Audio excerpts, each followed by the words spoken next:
Hello, I'm here. I wanted to talk more about the tilt table test. But first, I am not a healthcare professional in any way. I am a disabled person, talking about my experiences in the hopes of helping others like me. Now on with my tilt table story. I was scheduled for early in the morning. When I arrived, I had to check in with a secretary and then wait for my name to be called. Going in, I was anxious because it was new, but I was also determined to do the test because I knew I needed it to be done. I was brought back to a room that had a computer for the person who was doing the test on me, a treadmill though I didn't use it for my test, a counter, and a tilt table. First, I was sitting down for the person to check my vitals. I also had a blood pressure cuff attached to my arm for the whole test so they could monitor my blood pressure throughout the test. Then, I was lying down for them to check the vitals again. Then finally I was strapped to the tilt table for it to be raised to be almost 90 degrees standing up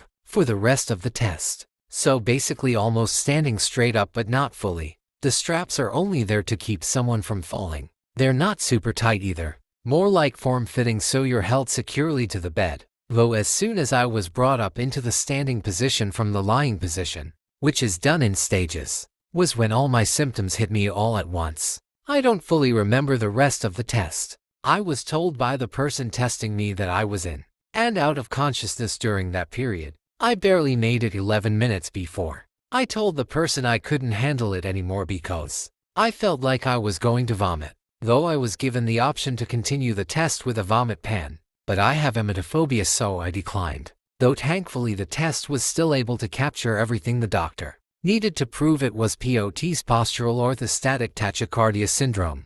Though overall the person performing the test was very nice and explained everything about the test to me. The scariest part about the test was passing out and the severe symptoms and not the test itself. I'm open to more questions about the test. I hope I helped give insight into the test. Much love to you all, especially my fellow Spoonies.